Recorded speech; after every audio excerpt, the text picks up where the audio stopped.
Le projet Darwin à Bordeaux, c'est lui. À 43 ans, Philippe Barre est tout sauf conformiste. C'est dans ce lieu incroyable, bâti sur les ruines d'une ancienne caserne militaire, que nous avons rendez-vous.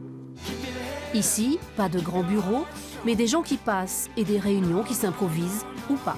Bref, il se passe toujours quelque chose à Darwin. Philippe Barre en est le chef d'orchestre. J'ai pas de cahier, j'ai pas de classeur, j'ai pas de bouquin, j'ai ça et c'est tout. Et après, c'est mon échange en permanence avec les autres. J'ai conscience que ça peut être perturbant des fois pour certains, mais voilà, c'est mon mode de fonctionnement. Nous le suivons entre 2 rendez-vous et 10 coups de fil. Direction l'atelier des sauvages, des créatifs en pleine réflexion. Il faut qu'on ait un dossier plus béton, plus étoffé. Il est hyper light là pour l'instant.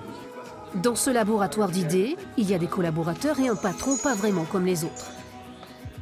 Ce que nous apporte Philippe, c'est toute son utopie, sa vision, ses valeurs et cet aspect aussi de grand enfant qu'il a de croire en des choses impossibles qui au final se réalisent ou pas. Darwin, c'est une ruche dédiée aux activités éco-créatrices. Toutes militent pour une même cause, la transition écologique. Une utopie urbaine portée par celui qui était programmé pour faire tout autre chose. Succéder à son père, à la tête d'un centre commercial.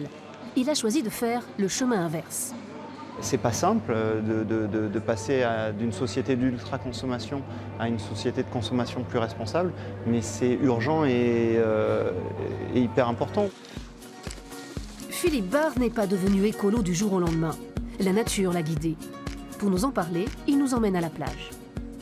On surfait au pied du Wharf et c'est vrai que c'est un lieu qui compte pour moi parce que ça a été les années 12 de l'adolescence avec la découverte du surf, des bandes de copains.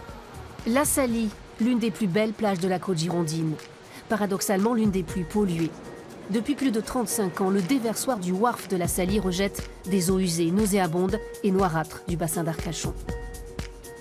C'est vrai que d'avoir grandi ici, forcément, ça vous fait réfléchir sur qu'est-ce qu'on est en train de faire sur un terrain de jeu magnifique, naturel, que l'on sacrifie quotidiennement avec les rejets de notre société d'hyperconsommation. Et c'est ainsi que Philippe Barre a pris l'option Darwin, une autre idée de la croissance. Le jeune entrepreneur a investi toute sa fortune familiale dans ce projet fou, histoire de laisser une empreinte plus verte sur la planète.